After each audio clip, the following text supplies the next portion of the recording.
Gloire au Seigneur. Que Dieu soit béni. Amen. Et on veut ce soir aller donc directement dans la parole de Dieu. Et on veut se lever ensemble. Et nous allons lire un psaume en entier. Le psaume numéro 2. Le psaume numéro 2, nous connaissons le numéro 1, vous voyez sur mon site, mais le 2 parfois est plutôt méconnu. Nous allons le lire en entier, donc livre des psaumes, et nous lisons particulièrement le psaume numéro 2. Le titre du message, une colère mondiale. Psaume 2, ça commence par des questions. Pourquoi? Pourquoi ce tumulte parmi les nations? Ces vaines pensées parmi les peuples? Pourquoi les rois de la terre se soulèvent-ils et les princes se liguent-ils avec eux contre l'Éternel et contre son oint, son Messie? Et que disent-ils? Que disent-elles ces nations? Eh bien, leur message de révolte est résumé là au verset 3. Brisons leurs liens, délivrons-nous de leurs chaînes. C'est-à-dire, donc, brisons leurs liens, le lien de Dieu le Père et de son Fils. Délivrons-nous de leurs chaînes. Pour eux, la vie chrétienne, c'est une chaîne. Celui qui siège dans les cieux, réaction dans le ciel devant cela. Celui qui siège dans les cieux rit. Le Seigneur se moque d'eux. Puis il leur parle dans sa colère et il les épouvante dans sa fureur. Et que dit le Père? Le Père dit, c'est moi qui ai oint mon roi sur Sion, ma montagne sainte. Donc là, le Père parle de qui? Il parle du Fils. C'est moi qui ai oint mon roi sur Sion, ma montagne sainte. Maintenant, le Fils va parler. Et le Fils va dire, je publierai le décret. L'Éternel m'a dit, tu es mon Fils. Je t'ai engendré aujourd'hui. Demande-moi, je te donnerai les nations pour héritage, les extrémités de la terre pour possession. Ça, c'est le Père, donc il dit cela au Fils. Tu les briseras avec une verge de fer. Tu les briseras comme le vase d'un potier. Maintenant, on a le Saint-Esprit qui termine le psaume. Et le Saint-Esprit dit, et maintenant, roi, dirigeant de la terre, conduisez-vous avec sagesse, juge de la terre, recevez instruction, servez l'Éternel avec crainte, et réjouissez-vous avec tremblement. Baisez le Fils, de peur qu'il ne s'irrite et que vous ne périssiez dans votre voie, car sa colère est prompte à s'enflammer. Heureux tous ceux qui se confient en lui. Amen. Seigneur, nous voulons te bénir et au travers de ce psaume, Seigneur, nous désirons encore connaître ta volonté. Nous voulons encore nous soumettre, Seigneur, à cette volonté qui est bonne, agréable et parfaite. Auparavant, nous étions dans le camp des rebelles, Seigneur. Nous étions des ingrats, nous étions des impurs. Maintenant, tu nous as placés dans le camp, Seigneur, des rachetés et des élus. Merci, Seigneur. À toi soit toute la gloire. Et comme nous l'avons chanté ce soir, nous parlerons pour l'éternité de ton amour et de ton salut, si glorieux et si merveilleux, Seigneur. À toi soit toute la gloire, dans le nom de ton Fils Jésus. Amen. Et tout le peuple dit Amen. Gloire à Dieu. On peut s'asseoir, frères et sœurs, chers amis. Nous avons devant nous ce soir, je dirais, une table bien garnie d'enseignements. Alors il y a évidemment donc de choses que nous avons besoin de savoir. Déjà le titre du message, une colère mondiale avec des vagues de la mer donc en furie. Et évidemment nous allons voir cela. Dans le psaume 2, il y a une colère. Il y a une colère parmi les nations de la planète Terre. Je dirais que d'une certaine manière, ce n'est pas inhabituel d'entendre parler donc que quelqu'un est en colère. Ça arrive régulièrement. Mais il est étonnant, très étonnant de lire que des nations sont en colère. C'est uniquement dans la Bible que l'on voit cela, que des nations entières sont en colère. Le passage qu'on vient de lire dans le psaume 2 est un passage prophétique. Il nous donne les conditions qui vont prévaloir dans le monde à la fin des temps. À la fin des temps. Et une des choses qui va caractériser de plus en plus, et déjà qui caractérise la race humaine, c'est une colère mondiale. Mondialement, il y a une colère des nations. Évidemment, vous allez dire, pasteur, mais vers qui? Ou contre qui cette colère est-elle dirigée? Eh bien, rien de moins que contre Dieu et contre son Christ. Contre Dieu le Père, contre le Fils de Dieu qui est le Messie. La question est posée dans le psaume 2, pourquoi les nations sont-elles enragées? Pourquoi les nations de la terre sont-elles en colère, en tumulte, en conspiration, en complot, contre? Notez ce mot qui est très important, C-O-N-T-R-E, contre. Il y a une opposition, il y a une rébellion, il y a une révolte contre Dieu et contre son oint. Les rois de la terre, pourquoi les rois de la terre se soulèvent-ils? Et pourquoi les princes de la terre se liguent-ils avec eux contre l'Éternel et contre son oint? Pourquoi? Pourquoi? Nous voyons ce mot 2 fois au début du psaume 2. Pourquoi? Voyez? Comment osent-ils? Comment osent-ils? Voyez? La raison est claire, c'est que leurs dirigeants gouvernementaux s'unissent dans un effort d'ensemble pour casser, pour briser les liens, les cordes, ce que eux appellent les chaînes de la parole de Dieu, de la loi de Dieu, de la volonté de Dieu. Les nations entières disent actuellement déjà, d'un commun accord, brisons leurs liens. Brisons leurs liens. Délivrons-nous de leurs chaînes. Les chaînes de Dieu, les chaînes de la Bible. Pour eux, la vie chrétienne, c'est un enchaînement. Pour eux, ils sont en prison. Ils ne veulent jamais venir parce que pour eux, ils voient cela d'une manière terrible. C'est comme si on est, nous, en prison. On est des insensés. On croit à Dieu. Mais les insensés sont eux.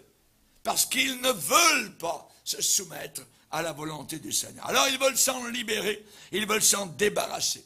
Et l'expression que nous voyons dans l'épître de Pierre, ils sont sans frein dans leur dissolution. Sans frein. Aucun frein, aucun break, voyez, dans leur dissolution. Contre Dieu, ils s'élancent contre le Seigneur. Et on sait particulièrement que la parole de Dieu, quand on est à l'intérieur de la parole de Dieu, eh bien, elle nous impose, il est vrai, certaines restrictions. Il y a des restrictions qui sont imposées par la parole de Dieu, par les lois de Dieu, voyez, mais les membres de la race humaine sont en rébellion contre la loi du Seigneur. Ils sont en furie sauvage. Ils sont transportés de frénésie en fureur, voyez. Ils ont une sorte de délire, de folie contre Dieu et contre son Christ, actuellement. Ils sont fous de rage contre le Seigneur du ciel. Dans Apocalypse 11, verset 18, il est dit, les nations se sont irritées. Les nations se sont irritées. Ça veut dire sont mises en colère. Et Seigneur, ta colère est venue. Donc on voit une opposition, une colère qui monte de la terre par les hommes rebelles et qui va provoquer la colère de Dieu. Et cette colère de Dieu va particulièrement se voir durant cette période qui va suivre l'enlèvement appelé la grande tribulation. Pendant 7 ans sur la planète Terre, une fois que nous serons partis au ciel, ça va être terrible. Et il n'est pas exagéré de dire qu'un chrétien sensible, le moindrement, voyez, eh bien, ne peut pas s'empêcher de voir un esprit de colère qui prévaut partout maintenant. Il y a un esprit de colère partout. Que les gens le réalisent ou non, à la base, c'est contre le Créateur. C'est contre le Créateur. Les hommes s'échauffent, les hommes s'énervent, les hommes sont en colère, s'écorchent eux-mêmes, s'irritent, voyez, très vite sous les règles de Dieu. Ils n'en veulent pas. Ils n'en veulent pas, voyez, sous les règlements, sous les ordonnances, sous les lois, des commandements. Ils ne veulent pas ça. Pour eux, ils veulent leur liberté. Ils veulent faire leur propre affaire à eux. Ils veulent vivre comme ils l'entendent. Ils veulent vivre comme ça leur plaît. La Bible dit, qu'est-ce qu'ils disent? Quel est leur message? Délivrons-nous de leurs chaînes. Les chaînes de qui? Les chaînes de Dieu.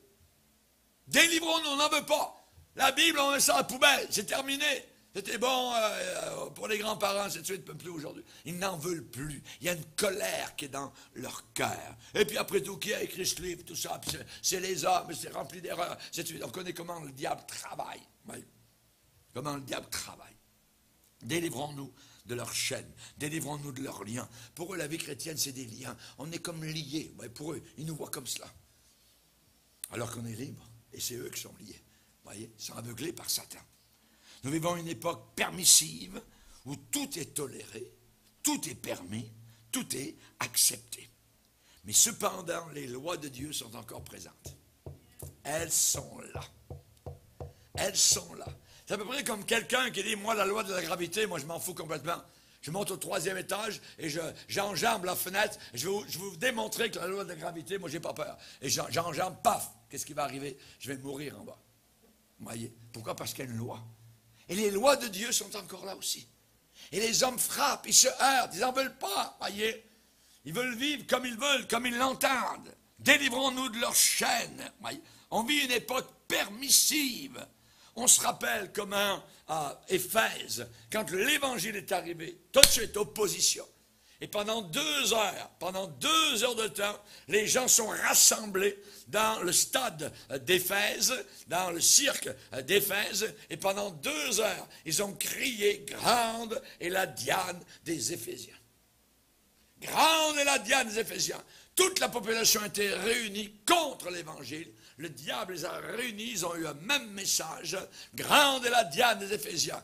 Ça veut dire à peu près grand est le diable, grand est le cobra, grand est le serpent, et ainsi de suite. Ils ont adoré les démons, littéralement, pendant 2 heures, en opposition à l'évangile. Parce que l'évangile est en train de faire, évidemment, donc, un progrès inimaginable dans la ville d'Éphèse, où Dieu délivrait, où les démons sortaient, où ceux qui avaient exercé les arts magiques apportaient leurs livres, les brûlaient devant tout le monde. Amen, c'était merveilleux. Mais là, ils ont vu que, ils vont perdre de l'argent, parce que les petits temples que les orfèvres faisaient à Éphèse, eh bien, les gens ne les achèteraient plus. Et leur commerce allait tomber, c'est toujours à la racine l'argent, et ainsi de suite. Et là, ils sont réunis ensemble, et ils ont crié, grande est la Diane. Et vous avez déjà été dans des pèlerinages où vous avez chanté, Ave, Ave, Ave Maria, et ainsi de suite, voyez. C'est la Diane, c'est la même affaire, voyez. On adorait les démons, on adorait Satan, littéralement. Ouais. Mais c'est la vérité qui a enlevé comme un tire-bouchon, évidemment, ce qu'il y avait sur nos yeux. Nous bénissons le Seigneur. Amen. Délivrons-nous de leurs liens. Ils n'en veulent pas de la parole de Dieu. Non, ils crachent dessus. Ils méprisent cela. Ils s'y cognent sur la parole. Ils s'y heurtent. Et Pierre va le dire dans son premier épître, au premier chapitre. Ils s'y heurtent. Ils s'y heurtent parce qu'ils ne croient pas. Ils ne veulent pas croire. Voyez. Alors ils sont en colère. Ils deviennent enragés. Raison pour laquelle, quand vous témoignez, il y a des gens qui vont vous tourner le dos tout de suite, mais il y en a qui vont faire des yeux de colère. Un sort d'ici, ainsi de suite, puis bing bang, il peut vous frapper n'importe quoi. Ils sont en colère, pas contre vous, mais contre celui qui est en vous. Ils sont en colère contre le message. Ils n'en veulent pas. Ce sont des gens colériques. Ouais.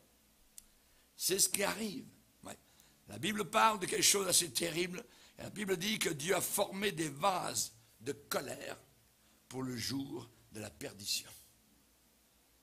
Dieu a formé certains vases de colère, qui sont en colère contre Dieu, pour la perdition, pour l'enfer.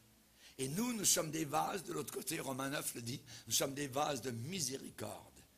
Nous sommes des vases de miséricorde. Amen. Dieu nous a fait miséricorde pour aller au ciel, pour être sauvés. À lui soit toute la gloire. Il nous a pardonné. Amen. Gloire au Seigneur. Paul décrit qu'il existe une guerre.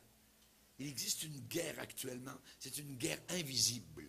Ce n'est pas une guerre visible, voyez. On sait que Poutine, voyez, il aime ça à Moscou, présenter ses ogives nucléaires, ses nouveaux tanks, ainsi de suite. Voyez, on voit ses armes. Mais le diable ne montre pas ses armes. Il agit derrière le rideau. Et il y a une guerre invisible. Nous en voyons uniquement les résultats. Nous voyons des jeunes qui se suicident. Nous voyons des fins de semaine où ils vont danser et adorer Satan avec le signe du diable. On voit la drogue, on voit des pactes de suicide, on voit les divorces, on voit les coups, les tueries, ainsi de suite. Ça, c'est cette guerre qui est en train de se passer. Sous nos yeux, sous nos regards. Et l'apôtre Paul décrit cette guerre invisible. Il va dire, nous n'avons pas à lutter contre la chair et le sang, mais contre les dominations diaboliques, contre les autorités, contre les princes de ce monde de ténèbres. Ce monde de ténèbres. Nous avons à combattre contre les esprits méchants dans les lieux célestes. Tous les anges qui sont rebellés contre Dieu à une certaine époque sont devenus des démons. Ils ont quitté leur propre demeure pour devenir anti-Dieu, anti-Christ, et devenir maintenant, je dirais, des serviteurs de Satan.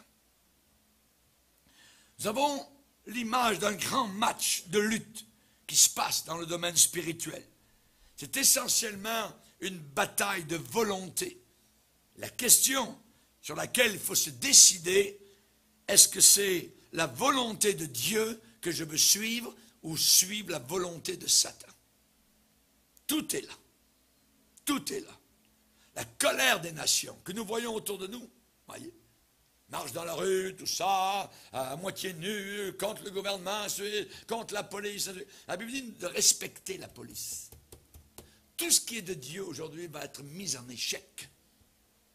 Il ne porte pas l'arme. La Bible, c'est écrit dans Romains 13, juste pour rien, mais pour faire respecter l'ordre que Dieu a établi.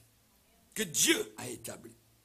Il y a un bon pasteur dans l'Amérique aux États-Unis, il a fait venir tous les policiers de sa région. Et il a parlé sur les policiers. Pour dire à son assemblée, ces hommes-là sont des serviteurs de Dieu. Oui, parmi les pasteurs, il y a des pourris. Parmi les policiers, il y a des pourris aussi. Bien, il y a un grand nombre qui sont honnêtes, qui sont fidèles et qui font bien leur travail. Et nous avons besoin de respecter aussi la police. S'il vous donne un ticket un jour, eh bien, vous pouvez lui dire, vous ne saviez pas, je vais vous dire une chose, c'est que vous êtes serviteur de Dieu. Le gars va faire un saut, voyez. Je l'ai dit un jour, voyez. Mais un beau petit ticket, voyez. Un petit excès de vitesse, voyez. Mais, je dis, vous ne savez pas une chose, j'aimerais vous dire avant que vous partiez, vous êtes un serviteur de Dieu. Je suis pasteur et dans la Bible, on dit que c'est vous qui faites respecter l'ordre parce que Dieu est un Dieu d'ordre et Dieu vous a établi pour faire respecter l'ordre. J'étais tout étonné. Merci Seigneur. Nous avons besoin de retourner à la base. Si nous suivons, je dirais, les cancans de ce monde, la poubelle de ce monde, je dirais le poison de ce monde de rébellion, nous aussi on va devenir des rebelles. Et c'est dangereux. Oui. La colère des nations, elle est infusée dans les nations par Satan lui-même, qui est appelé le prince de ce monde. La Bible dit malheur à la terre, car Satan est descendu vers vous, animé d'une grande colère. Ah, le chef colérique, c'est Satan. Et rappelez-vous, quand nous étions sous son domaine auparavant, nous aussi, va dire l'apôtre Paul, nous étions comme eux, nous étions enfants de colère. Comme les autres. Comme les autres. On servait le diable et nous étions en colère, évidemment. Donc, une colère bleue, je dirais, ou noire, comme vous le voulez, parce que nous servions Satan. Sa rage, sa colère ne connaît aucune limite, alors qu'il se bat pour mettre tout en place depuis longtemps, ce qu'il a déclaré dans son cœur. Je serai semblable au Très-Haut. C'est un fou. il veut être semblable au Très-Haut. Dans Ésaïe 14, je monterai sur le sommet des nues, je serai semblable au Très-Haut. Il veut être même plus grand que Dieu. Et il met en place cela. On a particulièrement un exemple dans l'Ancien Testament où Nebuchadnezzar, un roi païen, a fait élever une statue à sa propre effigie. Et il a demandé dans la vallée de Doura que tout le monde s'agenouille devant sa statue, l'adore. Et que si quelqu'un ne le faisait pas, il serait jeté dans une fournaise ardente et brûlé. Au même moment, tout le monde, au son de la musique, la cornemuse, tout le monde devrait se mettre à genoux et se plier devant une statue d'airain, la statue de Nebuchadnezzar. On a commandé aux gens d'arrêter tout leur travail, ce qu'ils étaient en train de faire, pour adorer une statue. Et lorsqu'ils entendraient le son de la musique, de l'orchestre de Nebuchadnezzar, ils se mettraient tous à genoux, pliés. Imaginez, tout un spectacle. Voir toute cette population, des milliers et milliers jusqu'au fond là-bas à l'horizon. Dans cette populace en train de s'engager simultanément dans cet hommage. Ils ont tous fait la même chose en même temps. Parce que leurs ordres venaient de la même source, Nebuchadnezzar. Et aujourd'hui, la rébellion qu'il y a dans les nations, ils font tous la même chose. Ils dansent sur les mêmes beats autour de la terre, ils s'habillent de la même manière, ils se révoltent contre Dieu tous avec le même langage, ils blasphèment le nom du Seigneur, ils préfèrent, ils le disent ouvertement, je préfère aller en enfer que de servir Dieu. Beaucoup disent cela aujourd'hui, et évidemment, on sait que leurs ordres, ils les prennent de Satan. C'est Satan qui les domine. Dans le monde aujourd'hui, il y a une similitude de pensée. Ils pensent tous pareil. Il y a une similitude d'action chez les hommes et les femmes méchants. Pourquoi? Parce qu'ils reçoivent leurs ordres de la même source. Ils sont conduits par le même esprit méchant, le même esprit impur, le même esprit malin, vicieux, rebelle. Oui. La Bible dit, dans l'Apocalypse chapitre 16, ce sont des esprits de démons qui font des prodiges, qui vont vers les rois de toute la terre afin de les rassembler. Les démons sont des rassembleurs. Ils rassemblent autant les païens que dans le monde religieux apostat, dans l'écuménisme. Il y a une guerre qui s'en vient. Une guerre surtout qui s'en vient dans le ciel. Dans le ciel. La Bible dit, il y eut guerre dans le ciel. Michael et ses anges combattirent contre le dragon. Et le dragon et ses anges combattirent. Et ils ne furent pas les plus forts. Alléluia. Gloire à Dieu. Gloire au Seigneur. Nous avons une image de la férocité de Satan. Même s'il fait face à des forces supérieures à lui, même s'il sait qu'il s'oppose à la puissance même de Dieu, il ne lève pas humblement le drapeau de la reddition. Je me rends. Non, non, non, non, non. Il ne s'avoue pas vaincu. Il ne s'avoue pas vaincu. Il combat jusqu'à l'extrême fin. Il est poussé par une colère au-delà de toute mesure, indescriptible. Je dirais que lentement, mais sûrement, graduellement, cette colère est transmise, elle est transfusée, elle est transvasée dans le flot sanguin de l'humanité. De plus en plus, nous verrons la rébellion. Rappelez-vous, Satan, pour vous dire un peu l'exemple, comment c'est un fou. Après un millénium de paix sur la planète Terre, pendant 1000 ans, Christ régnera. Satan aura été enfermé en enfer pendant 1000 ans. Et pendant un petit peu de temps, à la fin du millénium, il va être relâché. Savez-vous qu'est-ce qu'il fait? 1000 ans après, encore la colère, encore la séduction. Il sort, parce qu'on lui permet de sortir, Et il va séduire les nations à la fin du millénium pour qu'il y ait encore guerre. Incorrigible. Incorrigible. Chers amis, j'aimerais vous dire cette révolte. Révolte contre l'autorité de Dieu. Révolte qui est à la base de tout péché. C'est ce qui déchire le monde aujourd'hui. C'est ce qui déchire le monde aujourd'hui. Les nations qui sont en colère sont en train de commettre un suicide spirituel. Un suicide spirituel. Je vais vous montrer une image. Ouvrez votre Bible dans Jérémie 25. Jérémie 25. Jérémie 25, verset 15. Car ainsi m'a parlé l'Éternel, le Dieu d'Israël.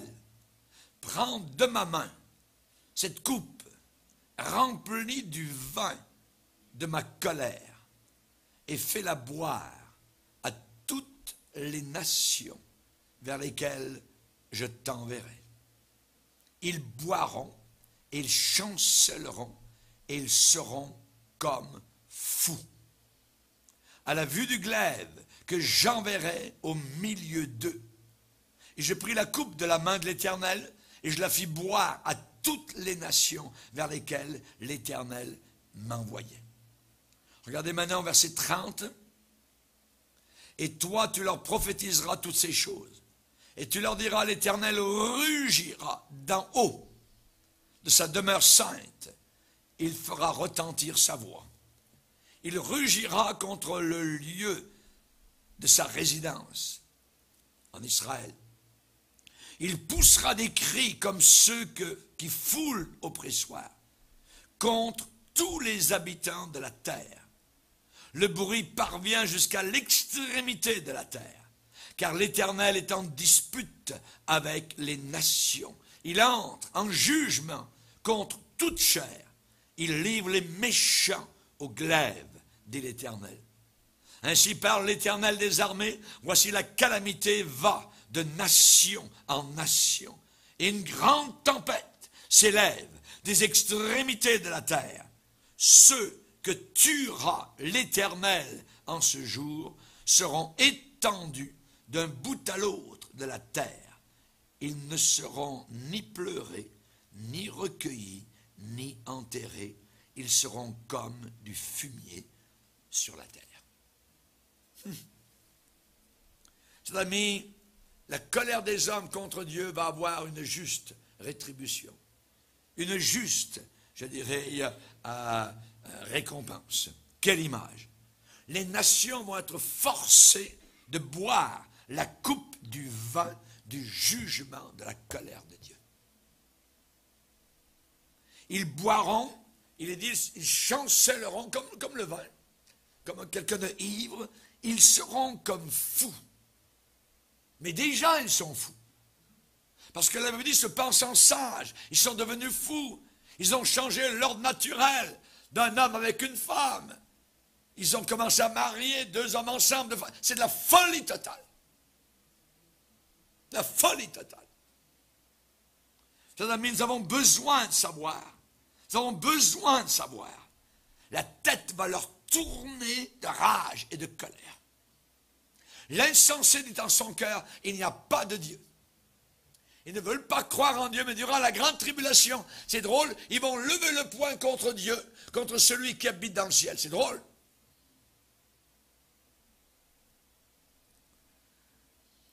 Ils vont se conduire avec folie, ils vont chavirer, ils vont tituber. Est-ce que ce n'est pas déjà aujourd'hui ce que nous voyons parmi les nations de la planète Terre? Ils ont déjà commencé à boire la coupe de Dieu. Et déjà maintenant, les nations chancellent, ici et là, vacillent, basculent, tremblent, d'hésitation. La Bible dit, la terre vacille comme un homme ivre, comme une cabane proche de tomber. Notre planète, elle s'en va vers la ruine, vers le jugement. Mon message, c'est échappe-toi, mon frère, échappe-toi, ma soeur. Regarde vers la croix du calvaire. C'est le seul endroit où tu peux être sauvé. Le seul, il n'y en a pas d'autre. Et leur chancellement va aller de pire en pire jusqu'à leur écrasement, leur chute finale. Ils vont tomber finalement. Vous savez, quand quelqu'un boit des boissons fortes, un homme se met en colère. Il y a souvent des tueries autour des bars. C'est drôle, c'est là que ça se passe. Essayez d'aller raisonner quelqu'un qui est sous. Impossible. Impossible de le contrôler. Impossible de le raisonner. Il y a des nations entières qui vont être comme un homme ivre. Il deviendra impossible de raisonner les gens, de faire comprendre aux gens. On voit cela à notre époque de façon croissante. Nous voyons les gouvernements unis, nous voyons le commerce uni, nous voyons les religions unies, nous avons l'Organisation des Nations Unies. L'Organisation des Nations Unies, l'ONU, est une organisation diabolique. Diabolique, voyez. Nous avons dans la Bible l'exemple déjà de la tour de Babel, qui a été construite pour démontrer un symbole d'unité. D'unité. Et à son époque, eh bien, cela représentait un seul monde, une seule terre. Cette tour de Babel avait commencé à être construite pour défier Dieu, pour provoquer Dieu, pour braver le Seigneur. Il est dit toute la terre à l'époque avait une seule langue et les mêmes mots. Et aujourd'hui, on voit le même langage autour de la planète Terre. Les gens parlent sur la même longueur d'onde, et surtout avec les communications qui sont très faciles aujourd'hui, nous voyons le monde est en train de s'unir tous ensemble contre Dieu. Contre Dieu. Quelle audace!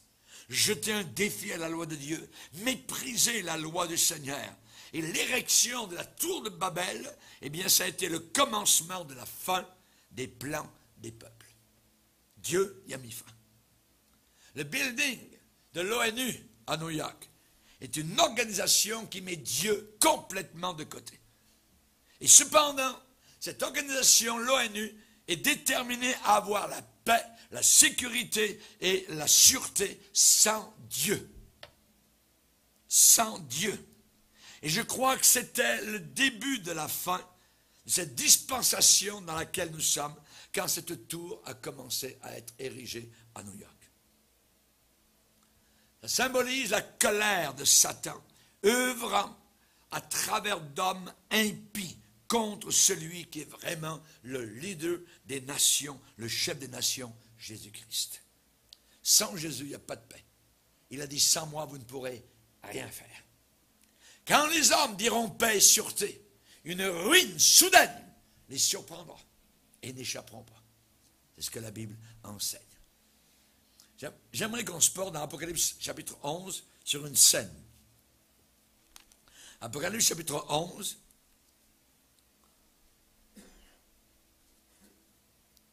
au verset 16. Il est dit, et les 24 vieillards, c'est l'Église qui est déjà dans la gloire, les 24 vieillards, les 24 anciens, qui étaient assis devant Dieu sur leur trône, se prosternèrent sur leur face, et ils adorèrent Dieu en disant, nous te rendons grâce, Seigneur, Dieu Tout-Puissant, qui est et qui était, de ce que tu as saisi ta grande puissance et pris possession de ton règne.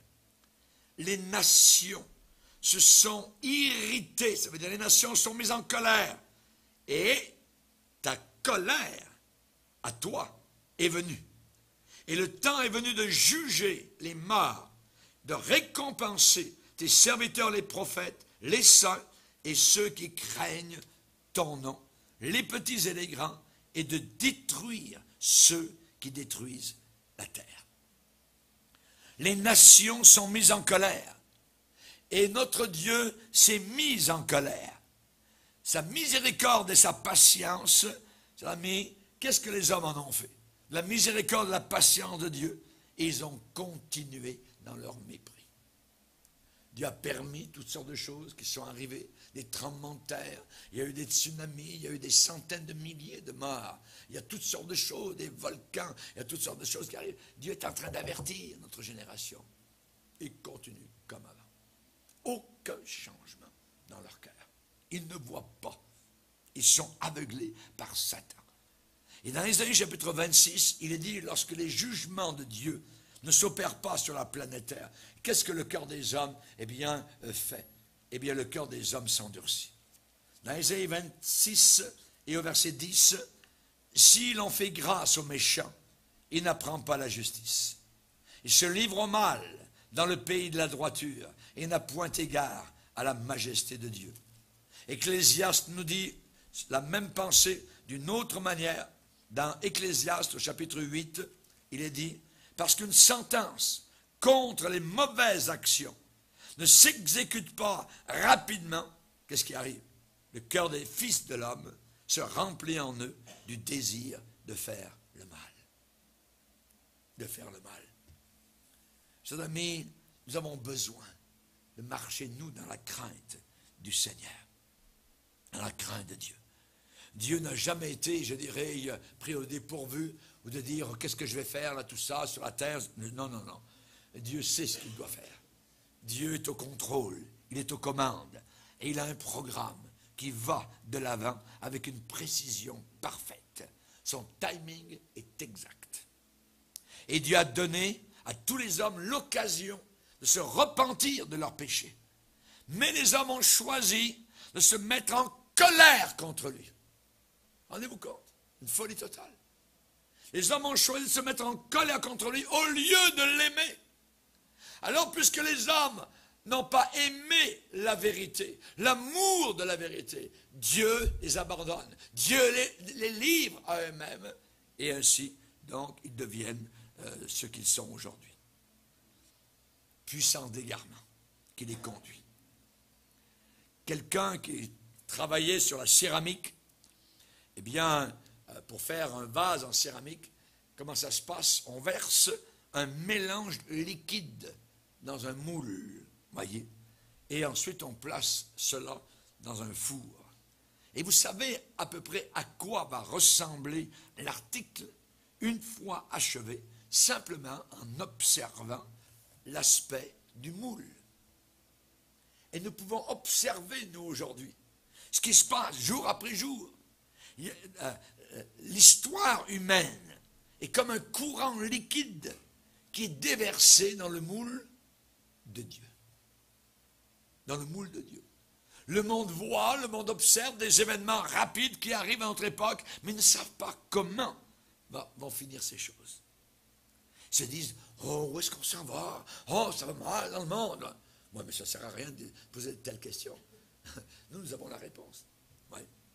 Ça va mal? Où tout cela va-t-il aboutir? Quelle forme cela va-t-il prendre? Eh bien, simplement, on n'a qu'à regarder le moule. Le moule, nous l'avons dans la parole de Dieu. Ça va tout finir par un jugement de Dieu. Par des millions et des millions et des millions de morts. Aux quatre coins de la planète Terre. C'est ce que la Bible nous enseigne. Au temps de la fin, il est dit, les méchants feront le mal et aucun des méchants ne comprendra. Mais ceux qui auront de l'intelligence comprendront. Comprendront. Ceux qui ont l'intelligence de Dieu. Amen. Auparavant, moi, je ne savais pas toutes ces choses-là, mais je les ai apprises au travers de la parole de Dieu, en méditant les Écritures, en écoutant des bons prédicateurs. Amen. J'ai appris ce qui s'en vient. Alléluia. Et j'ai voulu sonder, j'avais plus de 40 ans, je sonde les Écritures, et je veux encore savoir, amen. C'est merveilleux, cette faim, cette soif de la parole du Seigneur. Ceux qui aiment la parole de Dieu savent ce qui s'en vient. Ils savent. Voyez. Évidemment, dans le temps de Dieu, toute l'image du moule va sortir exactement comme celle qui est décrite dans les Écritures. Vous vous rappelez de Nimrod? Nimrod, ça vous dit quelque chose? Oui, dans Genèse chapitre 10, il est dit, c'est lui qui commença à être puissant sur la terre. Ça veut dire, c'est lui qui commença à être un rebelle contre Dieu sur la terre. Mais il a seulement commencé. Chaque mot de la Bible est inspiré. Ça dit, c'est lui qui commença à être puissant sur la terre. Et c'est Dieu qui a dû le stopper. C'est Dieu qui a dû l'arrêter avant qu'il n'accomplisse tous ses plans. Il est dit que Nimrod, dans Genèse 10 et au verset 10, il régna d'abord sur Babel. Qu'est-ce qu'il y avait à Babel? Une tour. C'est lui, le roi de Babel. Voyez. Il régna d'abord sur Babel. Ça veut dire le commencement de son royaume, ça a été Babel. Et la construction du royaume de Nimrod, c'était le premier essai de Satan pour produire l'Antichrist. Nimrod avait l'esprit déjà de l'Antichrist en construisant la tour de Babel. C'était le premier essai du diable pour produire un seul gouvernement mondial impie. Et vis-à-vis des bâtisseurs de la tour, qu'est-ce que Dieu a déclaré? Il a dit, voici, ils forment un seul peuple. Ils ont tous une même langue. Et c'est là ce qu'ils ont commencé de faire. Et maintenant, rien ne les empêcherait de faire tout ce qu'ils auraient projeté. Dieu a vu que ce projet était un essai de plus de la part du diable pour faire ce que Nimrod n'avait pas réussi à accomplir. Et au travers des siècles, il y en a eu des commencements qui ont été coupés par Dieu. Parce que ce n'était pas le temps de Dieu. Ils ont été coupés court par l'intervention de Dieu. Napoléon était une sorte d'antichrist qui voulait régner sur tous les pays d'Europe. Il est allé combattre jusqu'en Égypte. Il a passé au travers de différents pays. Il voulait, et Dieu a tout stoppé. Nous voyons Hitler avait cet esprit-là, et Dieu a stoppé Hitler. Il avait l'esprit de l'Antéchrist. Napoléon voulait se rendre en Russie jusqu'à Moscou. Qu'est-ce que Dieu a fait? Il a envoyé des petits flocons de neige. Un petit flocon est arrivé, ça suffit. Et ils ont tous gelé. Les armées de Napoléon ont gelé. Hitler, plus tard, a voulu faire la même chose. Les armées d'Hitler ont gelé là-bas. Parce que ce n'était pas ce que Dieu voulait. Dieu dirige les nations. Mais les États islamiques aujourd'hui veulent aussi régner sur le monde entier. Mais Dieu est plus grand. Dieu est plus fort. Et c'est lui qui va stopper, qui va arrêter. Et à la fin de cette époque, Dieu va retirer, je dirais, toute retenue, va enlever même son frein pendant un temps très très bref. Et quand Dieu fera cela, ce sera la pleine force de la colère de Satan pendant 7 ans. Divisé moitié par 3 ans et demi. La Bible dit, il faut que celui qui le retienne, qui empêche l'Antéchrist, ait disparu. C'est nous.